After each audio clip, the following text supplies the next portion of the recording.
Evangelho da cruz, mesmo que pedras venham contra mim e com palavras queiram me intimidar, maior é aquele que está em mim. Com Jesus sempre vou me levantar. Eu olho pra Jesus, pro amor de Deus na cruz. Eu clamo, Abba, Pai, ó, vem com seu poder. Eu olho pra Jesus, pro amor de Deus na cruz. Nada pode parar o autor da vida. Pode o silêncio até gritar que Deus me abandonou.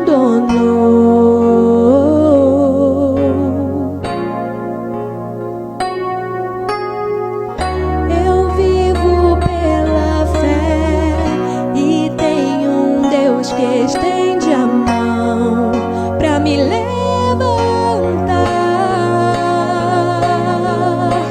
Sei em quem eu tenho crido e que é poderoso pra fazer além. E essa é a hora. Deus toca, renova, transforma. Tenho vida em Deus, vida em Deus. Tenho força em Deus, esperança em Deus.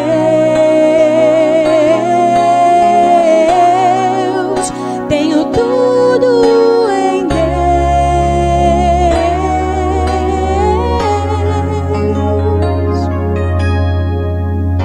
Eu olho pra Jesus, pro amor de Deus na cruz. Eu clamo, Abba, Pai, ó, vem com seu poder. Eu olho pra Jesus, pro amor de Deus na cruz. Nada pode parar o autor da vida.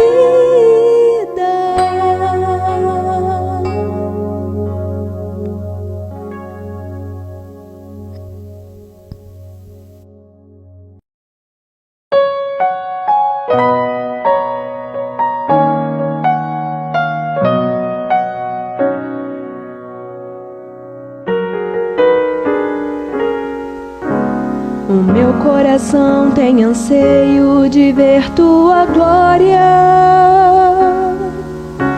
enchendo a terra como as águas cobrem o mar. De ver se cumprindo na igreja a promessa que diz: aquele que crê obras ainda maiores fará. O muito que nós temos visto não passa de gotas diante daquilo que podes e queres fazer. Ó, faz chover, Senhor, águas que reguem a terra, que façam brotar a semente e os frutos de um avivamento. Ó, faz chover, Senhor, atende o teu povo que clama e anseia por ver o teu braço agindo com poder e graça em nossa nação.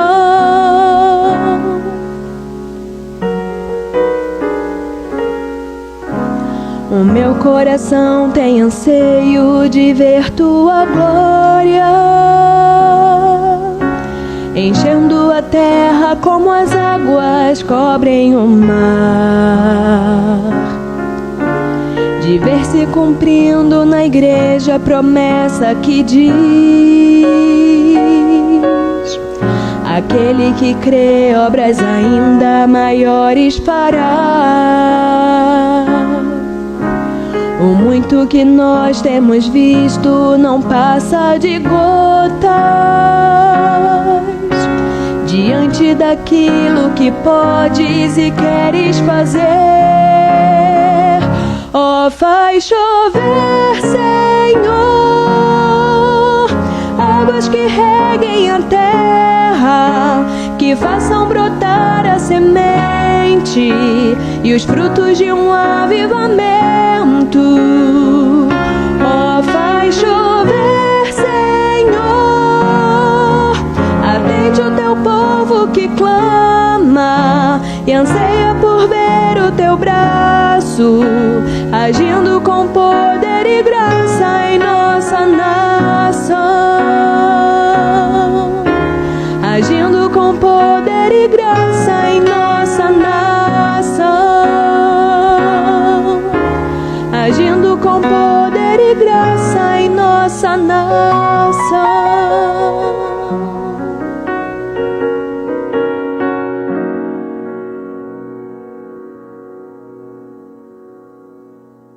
Boa noite, queridos. Mais uma vez estamos juntos para aprender da Palavra de Deus e sermos agraciados com a sua presença, né? Eu gostaria de pedir que você, por gentileza, abra a sua Bíblia lá no livro de Êxodo, no capítulo de número 28. Livro de Êxodo, capítulo 28. Enquanto você abre sua Bíblia, eu já quero lhe lembrar para você compartilhar esse vídeo, para você dividir essa informação com todas as pessoas que fazem parte do seu círculo de amizade, para que outras pessoas também venham a ser abençoadas. Êxodo, capítulo 28, nós vamos ler os versos de 1 até o verso de número 4. Eu estou lendo na nova versão, e diz assim a palavra de Deus, na NVI: chame seu irmão Arão, e separe-o dentre os israelitas, e também os seus filhos Nadab e Abiú, Eleazar e Itamar, para que me sirvam como sacerdotes. Para o seu irmão Arão, faça vestes sagradas que lhe confiram dignidade e honra. Diga a todos os homens capazes, aos quais dei habilidade, que façam vestes para a consagração de Arão, para que me sirva como sumo sacerdote. São estas as vestes que farão: um peitoral, um colete sacerdotal, um manto, uma túnica bordada, um turbante e um cinturão. Para que o sacerdote Arão e seus filhos me sirvam como sacerdotes, eles farão estas vestes sagradas. Senhor, muito obrigado pela oportunidade de estarmos vivenciando e aprendendo de tão ricas e verdadeiras promessas, Senhor, e realizações que Tu tens feito em favor de nós e por amor de nós, Pai. Que esta palavra venha aos nossos ouvidos e destampe, Senhor, os nossos bloqueios espirituais, Senhor, que entendamos a grandeza, a largura e a profundidade do Teu amor por nós nessas palavras, Senhor, no nome santo de Jesus. Amém, Pai. Amados, existe um velho ditado que diz que o hábito, ele não faz o monge, né? E, na verdade, o que o dicionário exemplifica com essa frase é que as aparências enganam. Às vezes, o exterior nos faz julgar um interior que não existe. O nosso querido e respeitado escritor José de Alencar, lá em 1854, lá no jornal do Ceará, em que ele tinha uma coluna, ele já previa que um dia esse ditado perderia o sentido. Ele escreveu que no futuro a roupa, ela forjaria quem as pessoas gostariam de ser, e assim elas seriam julgadas. E é impressionante como essa coisa se tornou tão verdadeira hoje, né? Eu sei de cidades como, por exemplo, Milão ou Paris, onde as pessoas são capazes de fazer financiamentos em banco para comprar roupas, para comprar casacos de pele, para comprar roupas totalmente fora da sua realidade, e eu nem preciso ir tão longe para lembrar que eu conheço pessoas que não usam de hipótese nenhuma uma roupa da Riachuelo, por exemplo, né? Uma roupa popular. Na verdade, as nossas roupas hoje elas maquiam uma realidade de muitas vezes o interior, lá na alma da pessoa, que ela não aceita, e ela procura compensar isso com roupas caras, com uma aparência bela. Mas esse texto que nós lemos hoje à noite, ele traz justamente esse contraponto para nós. Nós percebemos, pelo que vimos estudando, que o tabernáculo ele representava a presença de Deus, que o Santo dos Santos é o próprio Senhor Jesus Cristo, e as vestes sacerdotais, elas são, e nós vamos aprender isso agora, os nossos ministérios em Cristo. A razão pela qual o Senhor nos salvou, nos chamou, nos comissionou e nos convidou a fazer parte do seu reino enquanto agente importante na mudança de tantas vidas, né? No caso de Arão, o primeiro sumo sacerdote, assumindo essa função por conta de uma promessa que Deus tinha feito a seu povo, de que a tribo de Levi, Arão era a quarta geração de Levi, ela seria a responsável pelo ofício da adoração no templo. Arão era irmão mais velho de Moisés.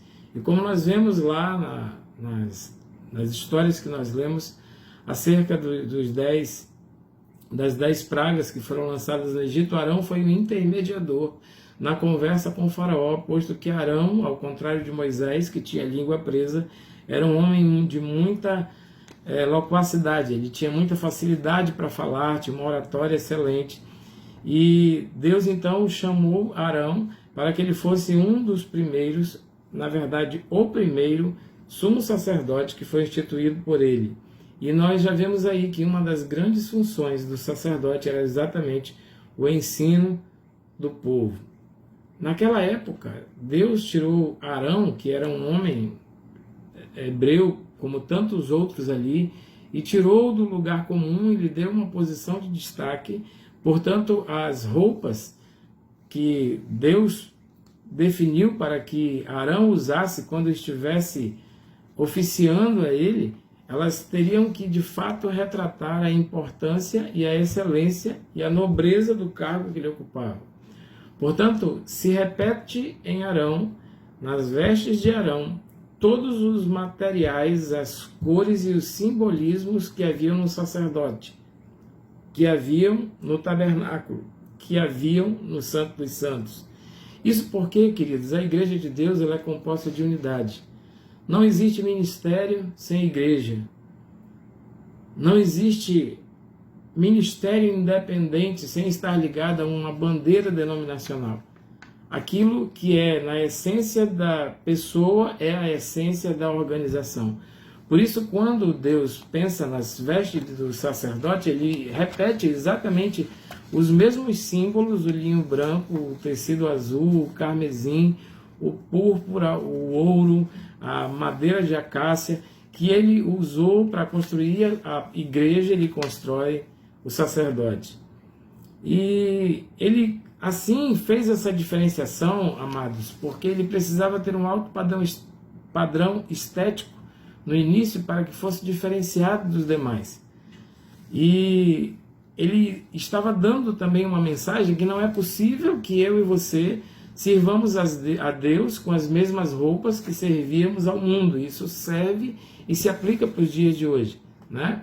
O Senhor Jesus, quando ele transforma e muda nossas vidas, ele nos tira dos nossos andrajos, das nossas roupas sujas, os nossos panos velhos que nós vestíamos antes de conhecê-lo, e ele nos dá uma nova veste. É assim que a Bíblia nos fala. Nós podemos lembrar também que logo no início, ainda lá em Gênesis, no capítulo 2, verso 25, a Bíblia diz que Adão e Eva, eles andavam nus, e que a santidade, a ausência do pecado, não fazia com que eles se envergonhassem.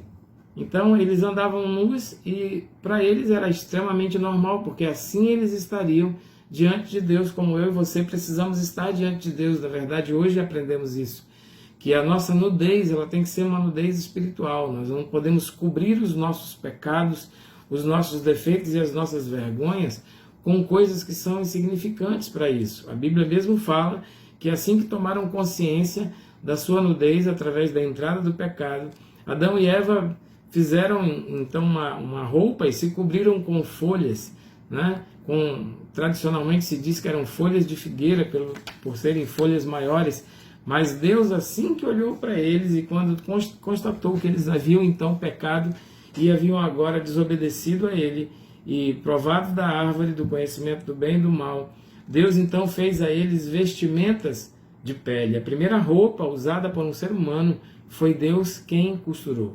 Foi Deus quem fez, porque Deus viu que o homem por si só não consegue fazer nada adequado, que consiga cobri-lo com perfeição diante do Criador. Aquelas folhas Deus tirou, e Deus então fez uma vestimenta de pele para que ele pudesse estar em sua presença. Essa ideia de que Deus nos veste para estarmos diante dele, ela é antiga na palavra de Deus. Lá no Salmo 30, versículo 11, o salmista diz ao Senhor em alegria: mudaste o meu pranto em dança e a minha veste de lamento em veste de alegria. Eu não sei que situação você está agora, mas eu quero dizer que aquela roupa do sacerdote, ela pode ser sua. Eu quero dizer para você que hoje Deus está oferecendo para você uma nova veste, assim como Ele fez, querido, com o cego de Jericó. A Bíblia diz lá em Marcos, capítulo 10, verso 50, que o cego de Jericó tão logo enxergou, tão logo ele viu que Jesus tinha feito por ele o que tinha feito, ele jogou fora aquela sua capa imunda, aquela sua capa cebosa, fedorenta, de aspecto terrível, e ele passou a servir o Mestre, porque Jesus lhe deu novas vestes. O filho pródigo também, que foi citado lá em Lucas, capítulo 15, versículo 22, depois de ter convivido com porcos, imagine o cheiro e o estado de suas roupas. Uma das primeiras atitudes que o seu pai faz, que ali é representado por Deus, é exatamente dar um banho nele. Ele foi lavado e foi vestido com as melhores roupas que havia naquele lugar. Você pode conferir isso lá em Lucas, no capítulo 15, verso 22. Até o aleijado de Siloé, que durante anos e anos e anos ficou deitado em cima de um trapo, assim que ele foi curado, ele deixou todas aquelas coisas antigas que lembravam o seu passado e ele seguiu para servir a Jesus. Assim, querido, eu quero dizer para você que, tal qual explicamos na outra mensagem, tudo que está na Bíblia foi escrito com propósito. Tudo que está na Bíblia, ele tem uma conotação espiritual para a minha e para a sua vida. No caso dos sacerdotes, toda a linguagem que aqui é falada, ela era literal, sim. As roupas, sim, tinham fios de ouro. As roupas, sim, eram feitas de linho fino, o mais alvo que existia naquela época. As roupas, sim, tinham pedras preciosas incrustadas e bordadas. Mas eu quero dizer para você que tudo que está ali é uma linguagem espiritual. O que a Bíblia estava dizendo é que Deus tinha tirado Arão do lugar comum. E ele deu a Arão uma visão e uma missão sobrenatural. Eu quero dizer para você que o nosso Senhor Jesus, ele não muda. Pela glória de Deus e pela afirmação que está lá em Hebreus, Jesus Cristo é o mesmo de ontem, hoje e o será eternamente. Todas as vezes que você se voltar para Ele, que você buscá-lo, Ele vai lavá-lo, Ele vai regenerá-lo e Ele vai lhe dar novas vestes. Você não vai precisar servir a Deus com as coisas que você tinha no passado, com os hábitos que você tinha no passado, com os valores que você tinha no passado, com os gostos que você tinha no passado, porque Deus vai restaurar todas as coisas. Assim como no ministério que Deus deu a Arão, Deus tirou Arão do lugar comum e lhe deu uma missão sobrenatural. Todas as vezes em que o Senhor Jesus ele encontra com um de nós, andrajoso, fedido, mal vestido, inadequado para estarmos na celebração das bodas do Cordeiro, o Senhor nos dá novas vestes. Sabe, querido, eu quero dizer para você que Deus tem para você uma obra, um trabalho missionário belíssimo, porque de todas as obras que nós fazemos neste mundo, todas vão ficar aqui. A medicina vai ficar aqui, a engenharia vai ficar aqui, a economia vai ficar aqui. Mas o trabalho missionário, ele é o único trabalho que extrapola essa vida. O trabalho missionário é aquele trabalho transcendental, é aquele trabalho que vai ultrapassar as gerações, os tempos, as épocas, as eras e até a própria morte. Portanto, se você quiser fazer algo de efetivo na vida, algo que lhe dê um legado, algo que marque a sua estada, a sua presença neste mundo, faça uma obra para Deus. Desenvolva um talento, uma obra espiritual, porque essa é a única obra que de fato permanecerá para a eternidade. E aquela roupa do sacerdote, ela tinha basicamente 6 peças. Eram várias roupas sobrepostas, e eu vou tratar muito brevemente de uma por uma, porque o que eu quero que você entenda hoje é que na presença de Deus, as vestes que eu estarei vestido, não sou eu quem faço, mas é o Senhor quem me dá. Com referência ao sacerdote, a primeira roupa que aparecia era uma túnica. Uma túnica era um camisolão que ia quase até os pés, de mangas compridas, feitas de linho fino. O linho fino, o mesmo material que era usado no forro do Santo dos Santos, ele trazia a nós a ideia de pureza e santidade. E também simplicidade, porque vários homens naquela época podiam usar o linho fino. Claro que não era um tecido de pobres, de pessoas desvalidas, eram daquelas pessoas que tinham algum poder aquisitivo, mas não era nada sobrenatural. Isso trazia a mensagem de que aquele sacerdote, ele era alguém puro, ele era alguém santo, mas também era gente igual a gente, como hoje todos nós sacerdotes somos gente igual a você. Os medos que você tem, as dificuldades que você tem, os atropelos que você tem, as necessidades que você tem, nós também temos, porque somos humanos. Só houve um que não pecou, só houve um que não tinha necessidades, que foi Jesus, o único Filho de Deus. Portanto, a primeira roupa do sacerdote trazia essa ideia, era uma túnica comprida, de mangas compridas, que ia até quase aos pés, feita de linho, retratando pureza, santidade e simplicidade. O segundo era um manto, ou uma segunda túnica que ia até os joelhos e que não tinha mangas. Ela era feita de tecido azul.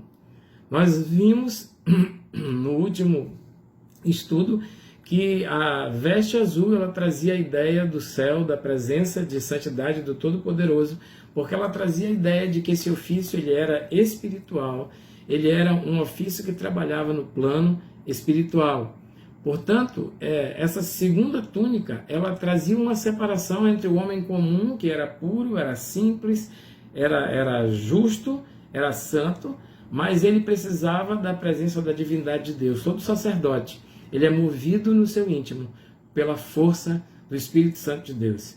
Quando nós falamos e falamos a verdade, é porque sobre nós está uma segunda túnica, que também era chamada de sobrepeliz. Era um nome estranho à nossa cultura, mas era uma segunda túnica colocada sobre a primeira túnica, que me dava nobreza, me dava senso de espiritualidade. A terceira peça, ela tem um nome estranho também à nossa cultura, ela é chamado de éfode, ou um avental. Hoje, especialmente nas igrejas católicas, os padres ainda usam essa peça, uma estola. Na verdade, é um avental que cobre a frente e cobre as costas, e chega até um pouco descendo além da cintura. E vários sacerdotes católicos ainda usam isso nas celebrações das missas. E isso tem um simbolismo, né? O éfode, ele era um avental. Ele era passado sobre os ombros e preso aqui dos lados com um fio de tecido azul. E ele era uma peça de um artesão. Todo artesão que tinha a sua atividade, ele tinha um éfode, ele tinha uma estola, que na verdade era um avental que o protegia de ser afetado por qualquer sujeira que acontecesse no seu trabalho. Isso traz a ideia de que o trabalho do sacerdote é um trabalho. Eu tenho conversado com alguns jovens que têm sentido de Deus, um chamado ministerial, e talvez tenham uma ideia um tanto quanto errônea do que é o trabalho de Deus. Irmãos, o trabalho de Deus sua. O trabalho de Deus é, às vezes, muito cansativo, porque nós ainda somos homens, Mas a ideia do éfode que Deus quer colocar é que todo aquele que faz uma obra para Deus, ele trabalha tanto quanto qualquer pessoa do mundo. E, sabe, uma vez eu ouvi uma palavra da Madre Teresa de Calcutá dizendo que Deus ouve muito mais a oração das mãos que fazem do que as palavras da boca dos que se omitem. Às vezes as pessoas acham que ser pastor, que ser padre, que ser sacerdote, que exercer qualquer ofício religioso é apenas falar, falar, falar, mas existe um trabalho muito grande de cuidar de pessoas, de tratar pessoas, de ajudar pessoas, e isso às vezes envolve muito mais do que algumas horas ali no púlpito. Dentro desse avental haviam duas pedras, o Urim e o Tumim. Eram duas pedras, e Urim significava luz e Tumim perfeição. Quando o sacerdote tinha necessidade de identificar a vontade de Deus, se era afirmativa ou negativa em relação a qualquer coisa, ele jogava essas pedras sobre a mesa, e aquilo que as pedras mostrassem, porque elas tinham riscos específicos, se entendia como a vontade de Deus. A vontade de Deus é um outro assunto que eu tenho sido muito interpelado por jovens, especialmente, que estão desenvolvendo carreiras, desenvolvendo famílias. Como é que eu descubro a vontade de Deus para a minha vida? Trabalhe. Sabe como é que os sacerdotes descobriam a vontade de Deus? Eles trabalhavam, usavam aquelas pedras. E aquelas pedras, então, traziam a eles a vontade de Deus. Você quer saber qual é seu ministério? Se envolva no ministério. Você quer saber se você tem dom para trabalhar com criança? Se envolva com criança. Você quer saber se o seu dom é da ministração da palavra? Comece a fazer isso agora. Se você tem tanta vontade de receber de Deus o dom de cura, de orar por pessoas e essas pessoas serem curadas, por que você não visita hospitais? Por que você não visita doentes? Você vai descobrir a vontade de Deus quando você começar a agir dentro da obra. Ok? Então, primeiro, a túnica de linho fino, que era pureza e santidade. A segunda, o manto, que era azul, que trazia divinização. O terceiro, o éfode, ou o avental de trabalho, certo? E segurando o éfode, tinha o cinto de fios de ouro, o quarto objeto da roupa do sacerdote.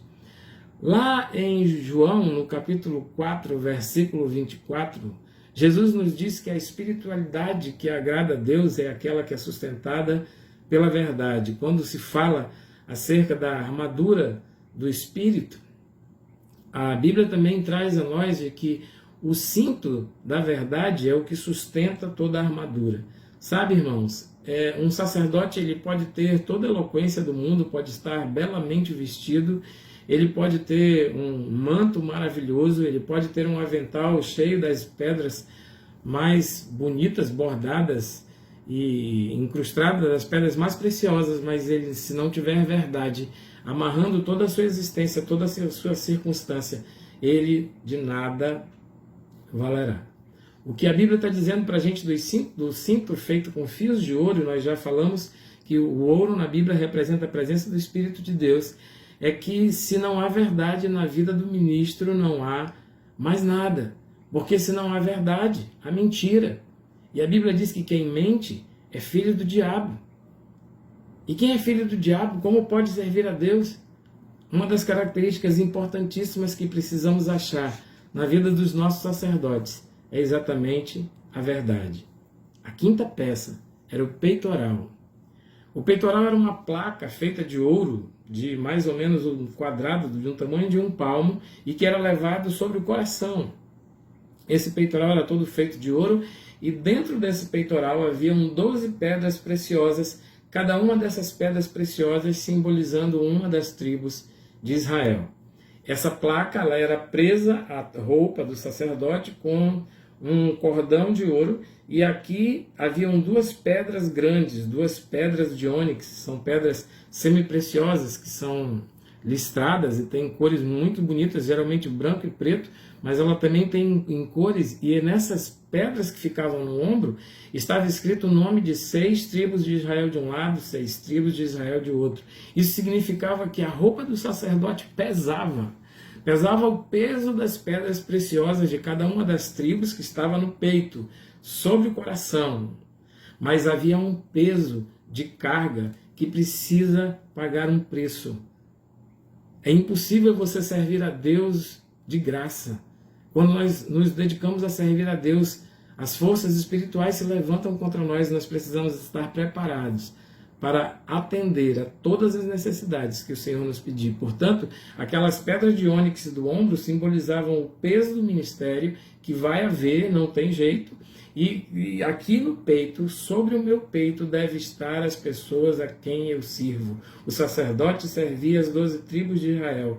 Eu, como pastor, sirvo a Igreja Batista Memorial e todos quantos o Senhor Jesus colocar no meu caminho para que eu possa ter o privilégio de ajudá-los. Quem se envolve com o ministério precisa levar o ministério em cima do peito, porque o peito traz a ideia do coração, do amor. O próprio apóstolo Paulo, lá em 2 Coríntios, no capítulo 3, verso 2, ele diz à igreja: vocês são a carta e está escrita no meu coração. Porque quando Deus escreve, ninguém apaga. E quando Deus escreve os nomes de vocês no coração dos pastores, no coração dos líderes religiosos, dos sacerdotes de vocês, eles são abençoados por Deus com a bênção de poder adotá-los e amá-los com toda a serenidade e com todo o carinho do mundo. Então, lembrando, a túnica de linho, o manto azul, o éfode ou avental, o cinto de ouro, o peitoral e, acima de tudo, e mais importante de todas as coisas, um turbante feito de linho puro. E esse turbante tinha o nome de mitra. E nessa mitra, bem na frente, havia uma placa grande, feita de ouro puríssimo, escrita uma frase simples, mas que diz absolutamente tudo. Essa placa tinha escrito: santidade ao Senhor. Observe que a placa diz santidade ao Senhor e não aos homens. Porque o princípio de todo ministério, o princípio de todo servir a Deus, é que eu posso ter todos os dons, mas se eu não tiver santidade, eu não tenho nada. Eu posso ter todos os talentos, mas se eu não tiver santidade, nada surtirá efeito. E a minha santidade não é uma coisa para ser mostrada aos outros, mas a minha santidade é alguma coisa que é feita diante de Deus, na intimidade do quarto, no segredo do meu coração, quando eu estou só. Sabe, queridos, você pode até nem ter dom nenhum, mas se você tiver santidade, todos os dons necessários Deus lhe dará e fará por você. Mas você pode ser a melhor pessoa, a melhor preparada do mundo, se você não tiver santidade, nada do que você fará vai ter sentido diante de Deus. Portanto, eu quero dizer para você que quando Jesus veio, ele tirou a ideia de que somente o sumo sacerdote entrava no Santo dos Santos. Ele tirou a ideia de que essa roupa era específica do sumo sacerdote para usar quando estivesse no Santo dos Santos. Jesus veio trazer para mim e para você a certeza de que hoje todos nós, porque o véu do templo se rasgou, nós estamos oficiando diante de Deus. E que aquelas vestes que o sacerdote usava somente quando estava dentro do Santo dos Santos, hoje, o que eu preciso é ter as minhas vestes alvas durante todo o tempo. Existe um versículo que está lá em Eclesiastes, e que ele diz assim: em todo tempo sejam alvas as tuas vestes, as vestes da purificação, e nunca falte o óleo da unção sobre a tua cabeça. Eclesiastes capítulo 9, versículo 8. Quando nós somos hoje regenerados por Cristo, nós não precisamos mais dessas vestes físicas, porque todo o simbologismo espiritual que tinham as vestes do sacerdote, o Senhor nos dá diretamente como virtude.